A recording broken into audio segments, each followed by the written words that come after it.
My name is Avery and I'm 31 years old. I live in a quiet townhouse in the artsy district of Portland, Maine, where the salty air drifts in from the harbor and indie bookstores line the old brick streets. My mornings begin with a steaming chai latte, a stroll through the historic neighborhoods, and sketching ideas at a sunny corner table in my favorite cafe. I work as a historical archivist for a regional museum, preserving rare manuscripts, digitizing local records, curating exhibits, and uncovering forgotten stories that shape our community's identity. If you ever want to see someone completely lose track of time, just watch me cradle a century-old letter the way some people cradle a kitten. In this city, every day is a mosaic of small discoveries, a leaf pressed between book pages, the laughter of street musicians, or the way early sunlight slides through stained glass. But today, reality stings a little sharper than the usual morning breeze. The idea that family means unconditional support is the sort of myth you outgrow around the time you realize Santa Claus uses Amazon Prime. Family, I've learned, is more like jazz, beautiful, unpredictable, and sometimes impossible to understand. It all started on a day that should have been unremarkable, just another Saturday brunch at Mom's place, cinnamon rolls cooling on the counter, her favorite blue tablecloth smoothed flat as if it could iron away all our differences. My mom, Nicole, has always had strong opinions about my hair, my job, and most recently my relationship with Alex. On this particular morning, she'd just finished a story about her neighbor's dog, who, according to her, was a genius, when a casual conversation about chores and boundaries twisted unexpectedly into a debate about respect. Words flew faster than bees around spilled lemonade. At first, it was the usual sparring match, nothing we couldn't laugh about later. But then, out of nowhere, she sided with me. I always thought I wanted her in my corner, but the moment it happened, I realized it wasn't the comfort I'd imagined. You know those sitcoms where everyone says what they mean and ends up hugging it out? Real life is more like playing chess with someone who keeps moving the pieces when you're not looking. Nicole's support came with a twist. She turned from defending me to picking apart Alex's character, criticizing the little things, the way he organizes the fridge, his quiet voice at family gatherings, the fact that he sometimes forgets to bring flowers. It would have been funny if it wasn't so mortifying. I cracked a joke about her joining a Mom Eggers anonymous support group, but nobody laughed. Maybe because it was true, her involvement sometimes crossed a line. Still, part of me felt secretly relieved. Isn't it nice for once to have your mom defend you? Or is it because as the seconds ticked by, the kitchen filled with an awkward silence that stretched longer than a Maine winter? I glanced at Alex, who wore his best diplomatic smile like a hostage negotiating for snacks. The cinnamon rolls grew cold. The tension hung heavier than the scent of burnt toast. Yes, Mom had forgotten the oven again. Here's the hard truth about family arguments. Sometimes even when you win, you lose something far more important. The smell of home, the rhythm of safe routines suddenly sours. If you've ever found yourself wishing for a rewind button during a heated conversation, trust me, you're not alone. Let's get real about the rules of family life. They're unwritten, ever-changing, and enforced with a combination of guilt, nostalgia, and the occasional guilt trip casserole. Sometimes the people who love us the most can also hurt us the deepest intentionally, or not. The question is, what do you do when loyalty to your family means betraying your own values or hurting someone you love? Share your thoughts about Nicole's choice. Was she being too harsh, or was she simply protecting herself after years of being hurt? This call to action encourages readers to reflect and share their views on setting boundaries in family relationships and the importance of loving and respecting oneself. Let us know your location and local time in the comments. Thank you for listening to Nicole's story. Don't forget to share your thoughts and follow for more deep and meaningful stories.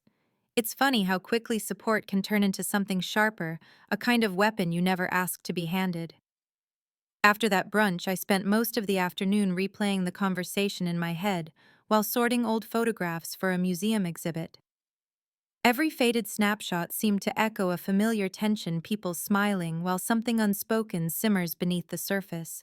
I never thought I'd become a curator, not just of history, but of family conflict. Nicole called that evening, as if nothing unusual had happened, her tone bright, asking about my day and what I was planning for dinner.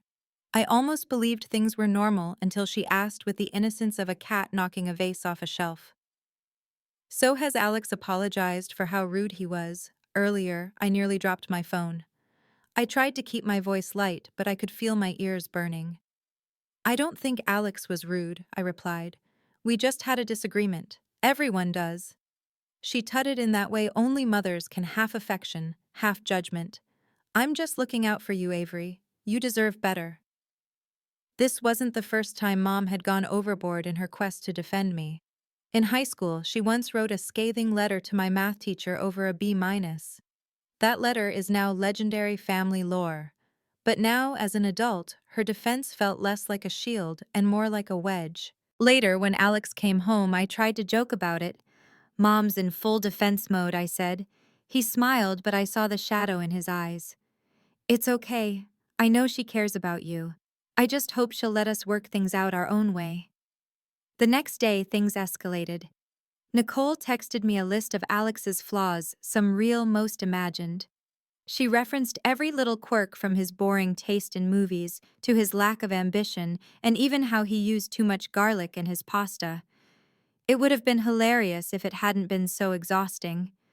I wanted to reply with, "Should I forward this to the Oscars for Best Dramatic Performance by a Mom?" But I didn't. Instead, I felt that old ache in my chest, like I was 13 again, trying to mediate between two worlds. I realized I was caught in a no-win scenario. If I defended Alex, I'd hurt my mother. If I let Nicole's criticism stand, I'd hurt the person I loved. No wonder therapists make so much money. At work, I found myself staring at 18th century letters about family feuds, feeling a strange kinship with strangers long dead. You'd think in 2025 we'd have figured out family drama, but sometimes it's the same old waltz, just with smartphones and group texts. That night, Alex asked if we could have dinner alone, just the two of us. We ended up at our favorite Thai place, the one with the neon elephant in the window, and pad Thai so spicy it could clear any argument. Between bites, we talked about everything except my mom until we didn't. He finally sighed. "I don't want to come between you and your family, Avery, but I can't pretend her words don't hurt." I squeezed his hand under the table. "I know. I don't want to choose. I want us to be okay. I want Mom to accept you." "Is that so impossible?" We laughed weakly over a fortune cookie that read, "Your future is bright if you avoid unnecessary drama." I said, "Maybe I should frame this and mail it to Mom." For a moment, the tension melted, replaced by the quiet comfort of two people holding on through the storm. Driving home through Portland's quiet, misty streets, I realized how easily love can become collateral damage in a family war. It's almost like a game of tug-of-war, except the prize is your peace of mind. Even my neighbor's dog, barking at his own reflection, seemed to be saying, "Why are humans so complicated?" As I crawled into bed that night, Alex asleep beside me, I wondered how many families were split by the same invisible lines. I wished for the wisdom to untangle it all, some secret historian's trick to restore what was broken. Instead, all I had was a sinking feeling that the real battle hadn't even begun.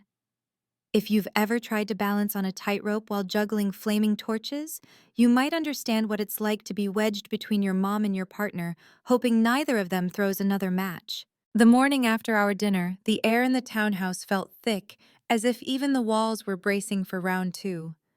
Alex tried to act normal, humming while making coffee, but I could tell by the way he stared out the window that he was somewhere else entirely. When he finally said, "Do you want me to come to brunch with you next Sunday?" I couldn't answer right away. The truth was, I wasn't sure if I wanted him there to defend him, to protect him, or to hide from the whole mess altogether.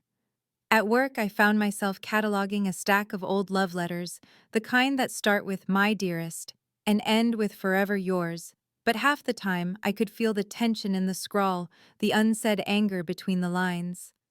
The universe has a wicked sense of irony. Here I was surrounded by centuries of other people's heartbreak, while mine brewed quietly over group chats and accidental phone calls. Nicole hadn't stopped her campaign. In fact, she seemed to be gaining momentum as if she were running for Mom of the Year, most overprotective.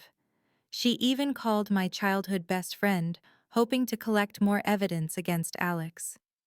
That phone call resulted in my friend texting me a string of laughing emojis, and your mom's wild, but she means well. But as days passed, the tension didn't subside. It doubled back on itself, looping through every conversation. Nicole left me long voicemails, all starting with, "I just want you to be happy," and ending with a 5-minute list of reasons why Alex couldn't possibly make that happen. I made the mistake of reading one aloud to Alex, trying to make it funny. Instead, he just looked at me with those tired eyes and said, "Does she really believe all this?" I shrugged, half a laugh, half a sigh. Honestly, I don't even know anymore. We both knew laughter was our last shield. Sometimes you have to laugh or you'll cry, and if you're me, you might do both in the same 5 minutes. My friends, of course, tried to offer support. Emily, who spent years wrangling her own family dramas, sent me a playlist called Songs for Surviving Moms. The opening track was Let It Go, which I took as both a pep talk and a subtle jab. "Just take a deep breath," she texted. "And remember, every family is dysfunctional in its own special way." She wasn't wrong. Family arguments are like New England weather. If you don't like it, wait 5 minutes, it'll change. Or get worse. Still, I couldn't shake the sense that I was failing both Alex and my mom by not taking a firmer stand. At work, I even caught myself addressing a group tour with, "Sometimes history repeats itself, especially when nobody learns from the last disaster." No one laughed, but an older couple nodded in grim solidarity. That afternoon, Nicole texted me a photo of my old report card. "See, you always did better before distractions," and I actually snorted out loud. I replied, "Guess I peaked in 8th grade." She replied with a single thumbs up emoji, a modern olive branch if ever there was one. Later that night, Alex and I tried to lighten the mood with a movie marathon. We picked a romantic comedy, but I found myself watching the actors' parents silently judging their levels of dysfunction. Halfway through, Alex turned and said, "We're not them, you know." I nodded, though I wasn't sure which couple he meant, the bickering parents or the hapless lovers. "Maybe we're all of them," I said, "depending on the day." We both laughed, and for a second the world shrank to just the two of us and a bowl of popcorn. For a brief, shining moment, it was enough. That's the thing about being caught in the middle, you start to lose sight of where your loyalties should lie. Every choice feels like a betrayal, every attempt at peace a risk that someone will get hurt. Sometimes I wish I could outsource my feelings to a customer service rep. "Hi, I'm currently experiencing technical difficulties with my family. Please hold for the next available solution." Unfortunately, life doesn't work that way. Instead, you just keep moving forward, step by uneasy step, hoping the next one won't set off another alarm. There's an unspoken rule in my family: if you can't win with kindness, win with words. That week, Nicole weaponized the English language with the precision of a novelist scorned. Every conversation turned into a minefield of passive-aggressive comments. She'd bring up Alex at the most inconvenient moments, like when I was already running late or when I needed a confidence boost. Did Alex ever fix that shelf he promised she'd, ask her, tone drenched in innocent concern? Or, Avery, your father always remembered anniversaries. Little things mean a lot. I started to dread even the simplest messages from her. My phone became a tiny box of anxiety, buzzing with reminders that peace is never guaranteed in a house divided. One night, Nicole called just as I was finishing a late dinner. I put her on speaker while scrubbing dishes, hoping the sound of running water would blur the edges of her words. She launched into a detailed critique of Alex's life choices, punctuated by deep sighs and the occasional dramatic pause, as if waiting for applause. "I'm just worried, Avery. You're letting yourself be held back. I want you to flourish, and I don't see that happening while you're with him."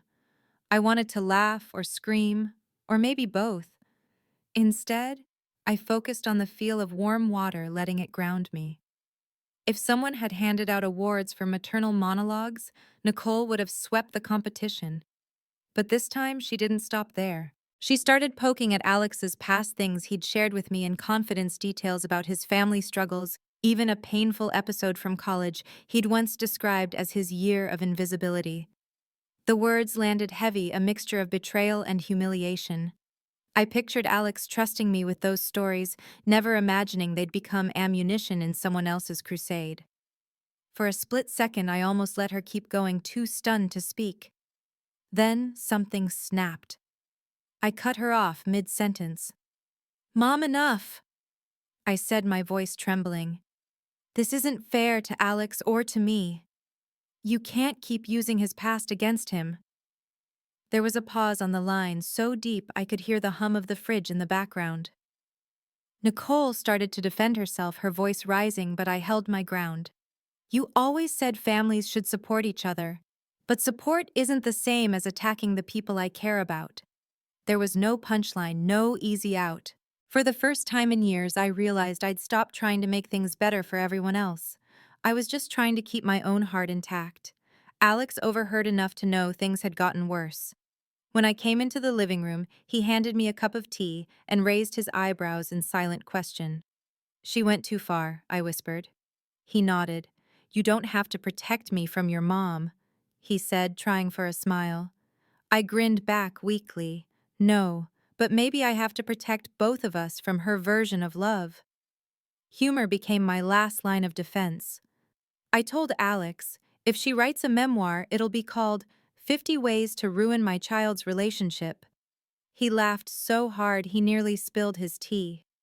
For a minute, the tension broke like a patch of blue sky after days of drizzle. But the reality settled back in soon enough. I knew Nicole wouldn't let things go easily. There's a certain energy mothers possess when they think they're losing their children to another person. It's like watching a champion chess player refuse to resign. Every move is a counter, every word a potential checkmate. Still, as I curled up on the couch that night, the weight of everything threatened to sink me. I realized love can make you both brave and terrified, willing to stand up but scared of what you might lose in the process.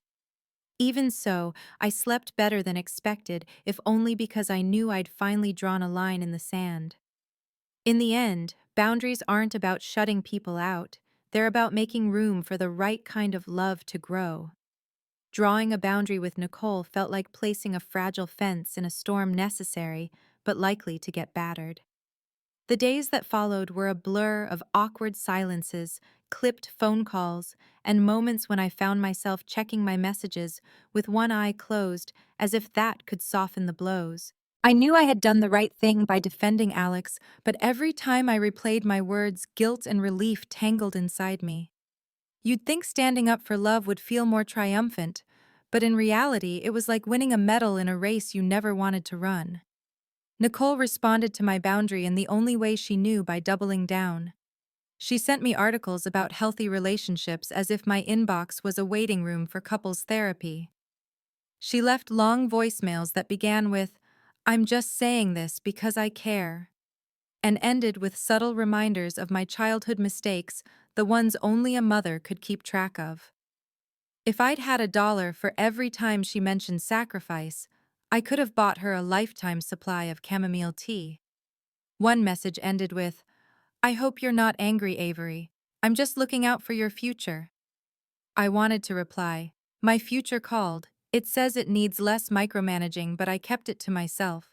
Alex, meanwhile, did his best to be supportive, but I could tell the constant tension was getting to him. He started spending more time at work, offering to cover late shifts, and when he was home, he'd dive into projects around the house. I joked that our living room would soon be featured on one of those makeover shows, from War Zone to Zen Den. He grinned, but there was sadness in his eyes. "I don't want you to feel like you have to pick sides," he said one night, fixing a crooked bookshelf for the third time. "But it's starting to feel like there are no winners here. It wasn't just the three of us caught in the crossfire." Friends began tiptoeing around the subject of family. My sister called to ask if everything was okay, her voice tentative. "Mom's just worried," she offered, as if that could explain away the months of conflict. Even my boss at the museum seemed to sense something was off. During a staff meeting, he asked if I needed time off for family stuff.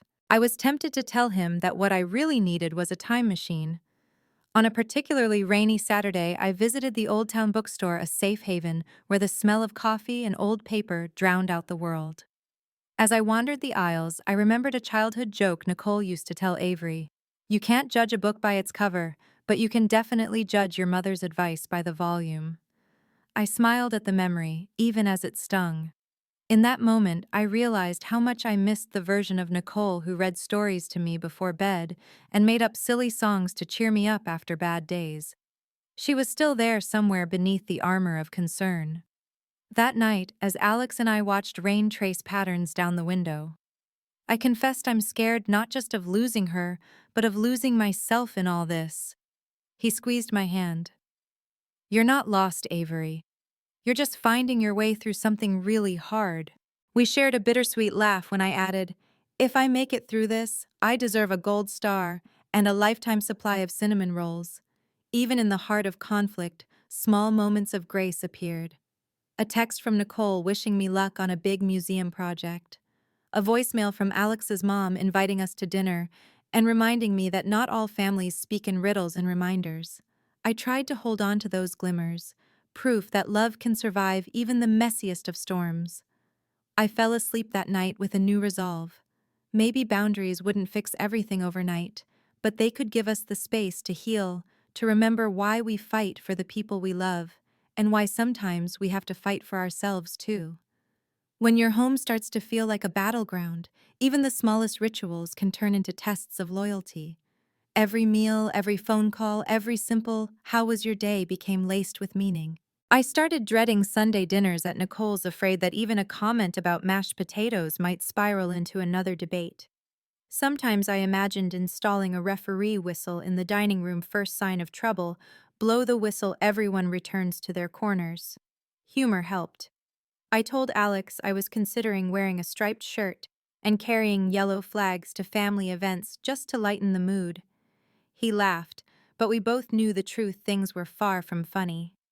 That week, I tried to mediate, inviting both Nicole and Alex to a low-stakes board game night. I pictured laughter, harmless competition, maybe even a shared inside joke or two. Instead, it turned into a subtle showdown. Nicole complimented Alex's strategy with a smile that didn't quite reach her eyes, and Alex responded with gracious, cautious politeness. The rest of us, including my sister and her partner, exchanged glances, everyone aware of the silent tension. By the end, Nicole had accidentally swept half the pieces off the board, declaring herself the winner and peacemaker. I nearly awarded her a trophy. Afterwards, Alex pulled me aside. "Is it always going to be like this?" he asked quietly. I wanted to reassure him, but the best I could manage was, "Maybe it'll get easier. Or at least we'll get better at surviving the awkwardness." We both chuckled, but the heaviness lingered. Even texting my friends for support felt repetitive. "No, it hasn't blown over yet." "Yes, she still brings up the garlic incident," one friend joked. "At least your family drama isn't televised yet." I shuddered at the thought. Nicole started sending group texts with inspiring family quotes. Think embroidered pillows, but digital and impossible to ignore. "A family is like branches on a tree," one read. "We all grow in different directions, yet our roots remain as one." I couldn't resist replying, "Sure, but some branches are poking each other." That got a laugh from my sister, at least. At work, I became even more absorbed in cataloging the museum's collection, finding solace in the certainty of dates and facts. The lives of historical figures suddenly seemed far simpler than my own. The idea that some families could survive war, famine, or exile and still find a way back to the table gave me hope, or maybe just a sense of perspective. If they could get through centuries of hardship, surely I could manage one complicated mother. Despite the chaos, there were moments of unexpected kindness. Nicole sent over homemade soup when she heard Alex had a cold, complete with a handwritten note. "Rest, recover, call your mother." Alex smiled and said, "She means well. I just wish she could say it with fewer daggers." We both laughed, and for a fleeting moment things felt almost normal. Yet the lines were still drawn. I caught myself rehearsing conversations in the shower, running through every possible scenario. What if Nicole brought up Alex's career again? What if Alex snapped back?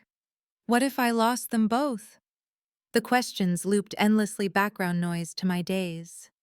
One night, after yet another fraught phone call, I stared at my reflection looking for some sign of progress.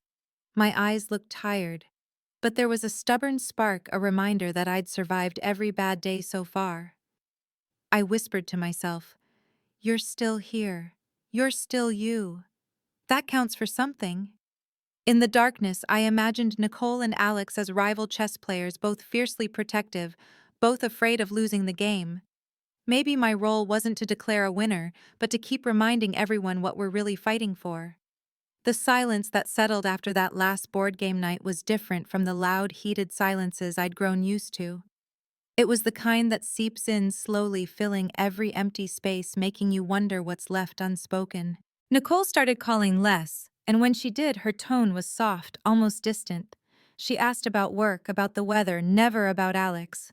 It should have been a relief, but instead, it felt like a piece of furniture missing from a familiar room.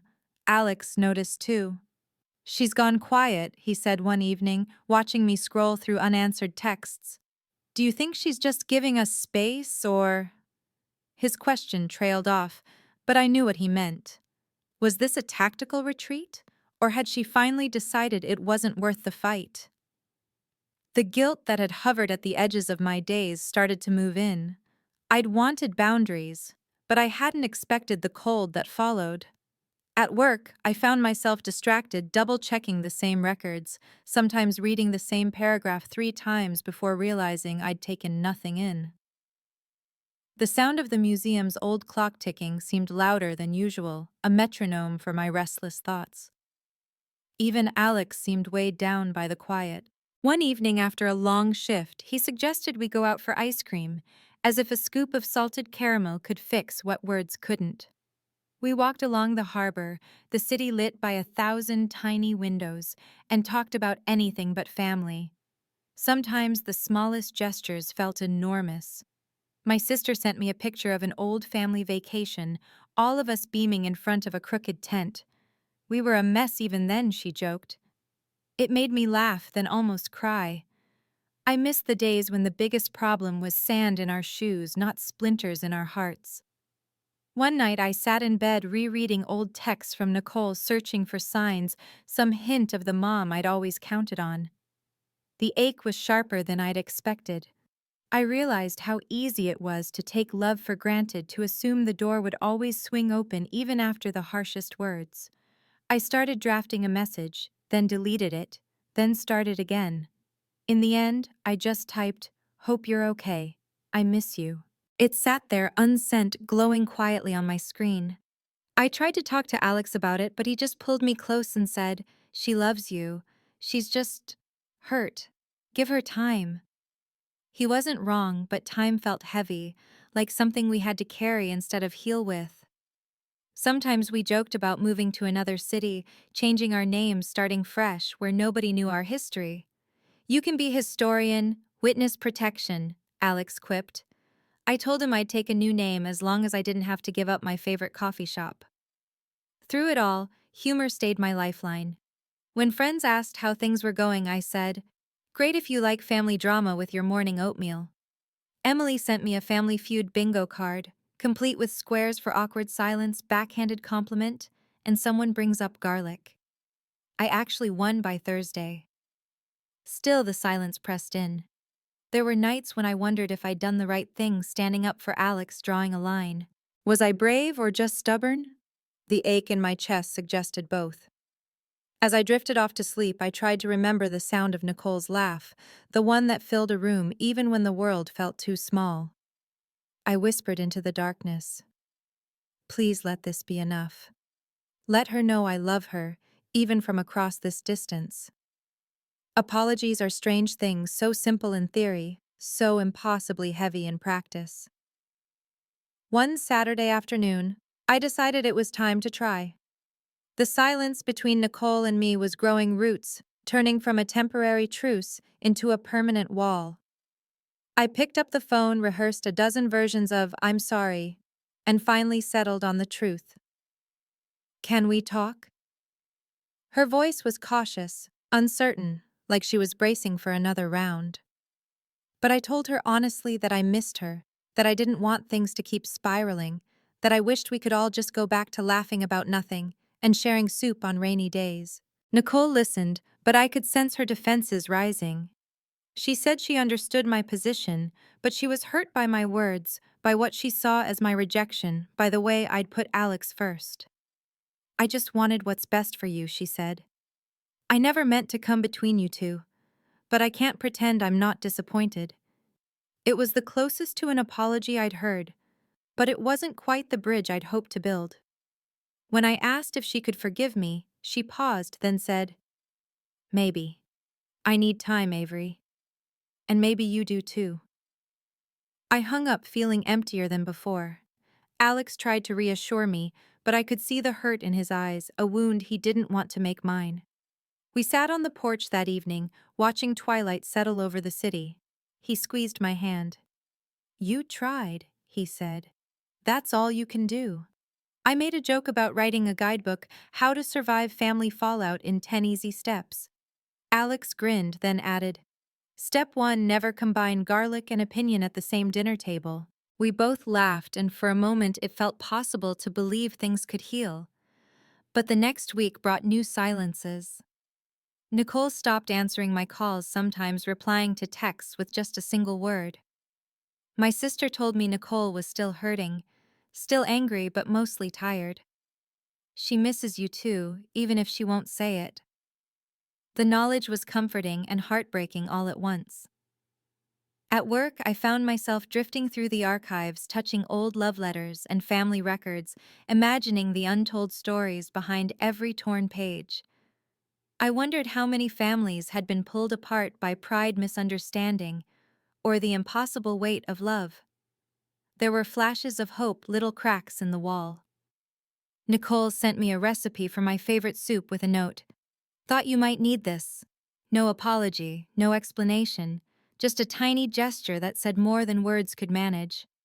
I replied with a photo of my kitchen disaster broth boiling over noodles everywhere. "Guess I need a cooking lesson too," I texted. For the first time in weeks, she replied with a laughing emoji. Alex and I found new rhythms. We leaned on each other, learned to be gentle with our own hurts, and talked openly about what we wanted our family to look like, scars and all. Sometimes it felt like progress, other times like walking in circles. But each night as I watched him read by lamplight or listened to the hum of the city outside, I knew I'd chosen the right person to weather the storm with. Still, forgiveness was not a door that could be kicked open. It was slow, stubborn, sometimes slammed shut. There were days when I wondered if things would ever return to what they were before, or if we were all just pretending not to notice the cracks underfoot. But there was hope too. A quiet hope that with time and enough small kindnesses, we might start to find our way back to each other. There comes a moment in every story where you're forced to choose, not because you want to, but because the ground shifts beneath you and standing still isn't an option anymore. It happened on a rainy Thursday when Nicole left a voicemail asking if I'd come to dinner, just the two of us. She didn't mention Alex, and I knew what that meant. I listened to her message 3 times, hearing the familiar ache behind her words. It was the sound of a mother missing her child, but also the sound of someone holding on tight to what little control she still had. Alex saw the look on my face when I played the message. "Go," he said softly. "I'll be here when you get back." His quiet confidence made my heart ache. I asked if he was sure. He nodded. "You don't have to pick sides, Avery, but you do have to decide what's right for you. That's the thing about love. Sometimes it means letting the person you care about walk into the storm alone, trusting they'll find their way back." I promised to call if dinner turned into an inquisition. He just smiled a little crookedly and said, "Save me some dessert." Nicole's house was warm, familiar, almost unchanged, except for a new vase of fresh lilacs on the kitchen table. We talked about work, about the museum, about old family friends. She avoided mentioning Alex the same way you might walk around a bruise you're not ready to press. The meal was good, the conversation polite, but the air buzzed with everything unsaid. After dessert, Nicole finally spoke. Avery, I'm scared. Scared I'm losing you. Scared you're choosing someone else over your family. She didn't cry, but her voice shook. I told her the truth, I'm not leaving you. But I can't be who you want if it means abandoning the person I love. I need you to trust me, even when you don't agree. She nodded quiet for a long time. I worry you'll get hurt. I want to protect you. I reached for her hand, both of us trembling. I know. But sometimes loving someone means letting them make their own mistakes. There was no dramatic reconciliation, no movie-worthy moment of clarity, just a tired peace. I left that night feeling like I'd crossed a threshold, one I couldn't return from. Choosing Alex didn't mean turning my back on Nicole, but it did mean accepting that I couldn't fix everything. Back home, I found Alex waiting, reading on the couch. He looked up, his eyes soft with understanding. How was it, he asked. I hesitated, searching for words. Hard, but honest. I think we'll be okay eventually. He hugged me, holding me until my shaking stopped. We shared leftover pie and a late-night cup of tea, grateful for the ordinary moments that survived the chaos. The next day, Nicole texted me a single line, I love you, even when I don't understand you. I stared at the message, heart full and aching at once. Maybe that's what all families are, patchwork quilts of confusion, hope, and forgiveness, stitched together by the willingness to try again. In the quiet that followed, I realized I hadn't just chosen Alex or Nicole. I'd chosen myself, my boundaries, my love, my right to belong to more than one home at once. The ache didn't disappear, but it softened like bruises fading after a storm. When the storm finally passes, it's easy to expect a dramatic rainbow, some cinematic signal that the worst is over, and everyone can finally breathe. But healing isn't flashy. It's slow, almost imperceptible, like dawn sneaking up on the edges of a long night. The following week slipped by quietly. Nicole and I texted in short bursts. Photos of blooming daffodils in her yard, a recipe for blueberry muffins, a good luck before a big exhibit at the museum. There were no grand apologies, but the ice thawed one message at a time. Alex and I settled into a gentler rhythm too. We took long walks through the city, stopping for coffee at places where the baristas knew our orders and never asked about our families. We built new traditions, silly ones, Sunday pancakes, crossword competitions, making up elaborate backstories for the stray cats on our street. The ache in my chest dulled, replaced by a quiet gratitude. Some nights I'd catch Alex smiling at me across the kitchen, and I'd think, after all that heartbreak and all those tense dinners, this little moment was worth fighting for. Nicole began calling more often, her voice softer, her questions less pointed. She didn't ask about Alex, but she didn't avoid him either. It was as if we'd agreed to build something new from the ruins of old expectations, a family story with rough edges, missing pages, but still worth telling. My sister started sending me memes about family group chat bingo, and I laughed more than I used to. We were all learning to live with the cracks, the places where love had stretched and strained, but not broken. One Saturday, Nicole invited us both over for lunch, nothing fancy, just soup and sandwiches. I was nervous, but Alex said, "Let's go. It's just lunch, not a summit."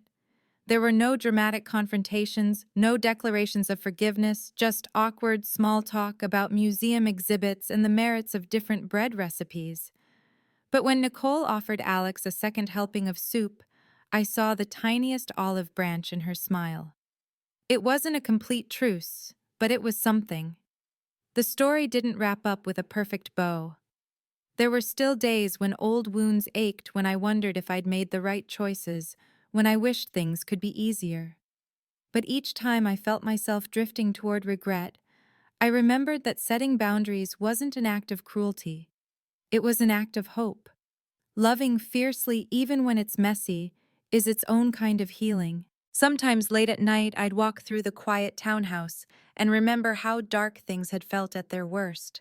But I also remembered the laughter, the cinnamon rolls cooling on the counter, the stubborn love that kept all of us trying again. If you've ever been caught between loyalty and your own heart, I hope you know this family isn't about perfect understanding. It's about coming back again and again, even when you're tired and the world feels too loud. So I let the last memories of our fight blur around the edges, whispering a gentle goodbye to the pain. In the hush that followed, I held on to hope, a hope that all of us, flawed and tangled, might keep searching for ways to forgive, to rebuild, to love better than we did yesterday.